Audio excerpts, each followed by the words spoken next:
Hello everybody, I'm Roxy and this is Rank Me BS.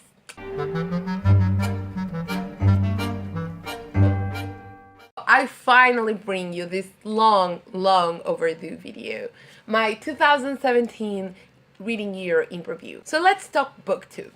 I recorded not lots of videos, but I think I kept up quite well.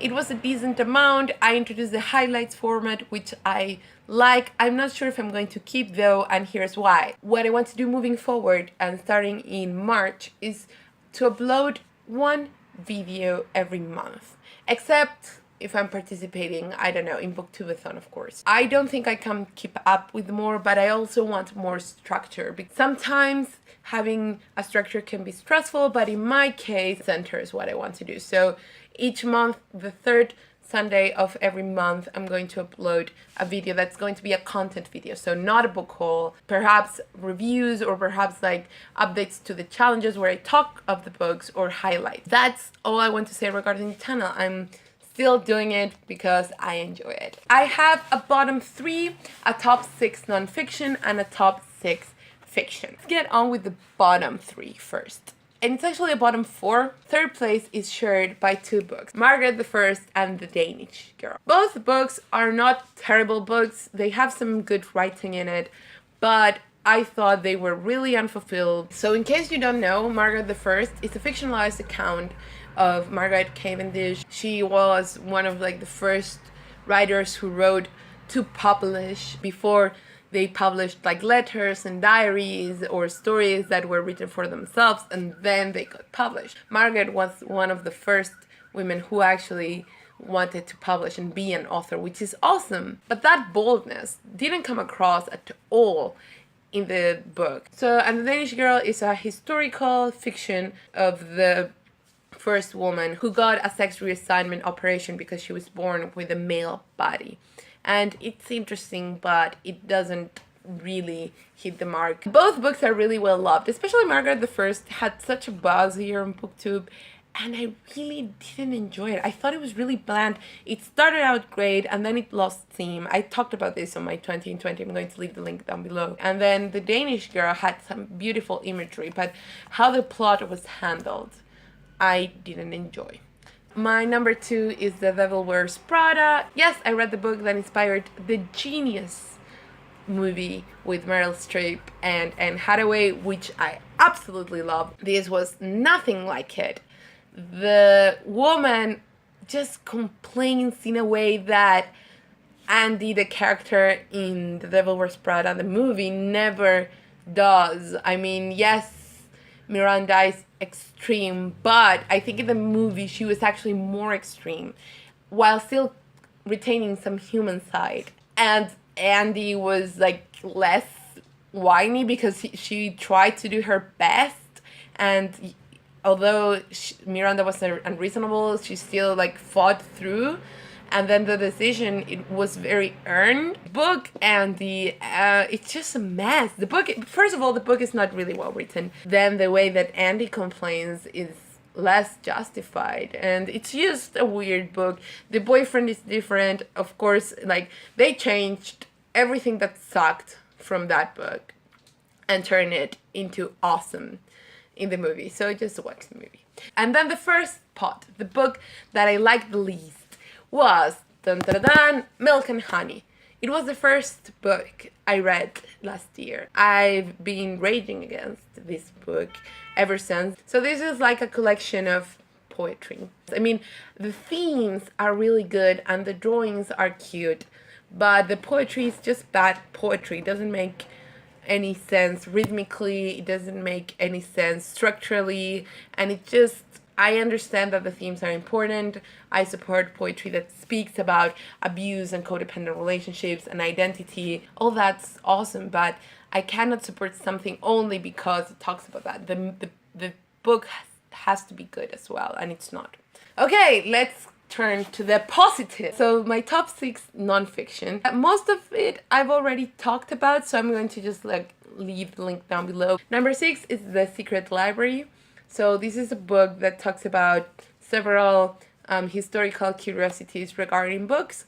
It's really enjoyable and I really recommend it. Then number 5 is A Little Book of Language by David Crystal. And this sort of introduces you to linguistics as a field. It talks about how we study and understand language nowadays. Number 4 is Eat Me by Bill Schutt, and this one was just fascinating. Although it kind of went off on a tangent near the end, it's still really, really good. And it talks about cannibalism in both the animal world and guess where? In the human world. But it doesn't go like sensationalist, murder, cannibals stuff, which I wouldn't have minded actually. But in this case, he goes more like culturally, and it's really, really interesting. I really recommended it. Then number 3 is one that I'm actually planning on rereading for this nonfiction November, and that is What Are You Looking At by William Gomberts. This is just like a timeline of all modern art and some early contemporary art explained wonderfully. I thought it was educational and near perfect, although some pictures were missing. I still really enjoyed it. Number 2 is My Bookstore, and this is what I think about when I think cozy. It's an anthology of essays regarding different authors' favorite bookstores, independent bookstores in the US, and it's wonderful. I hope I can visit them all someday. Some of them I actually have visited, and just it's a cute book. Not every single essay is 5 stars, but I still gave it 5 stars because most of the essays were good. Some of them were just like great. Number 1 is De Profundis and Other Essays by Oscar Wilde. So Oscar Wilde, of course, the author of Depiction of Dorian Gray, The Importance of Being Earnest, and countless children's stories, was tried and convicted for lewd behavior, homosexuality basically, due to him first suing his lover's father. It was a whole mess. But he finally went to jail, and he was there for 2 years, I believe, and while he was there, he wrote this heartbreaking letter to Bosie, his lover, who was basically the responsible that he ended up there. It's very intense, but it's written superbly. My edition that you can see here also includes The Soul of the Man Under Socialism, which is amazing.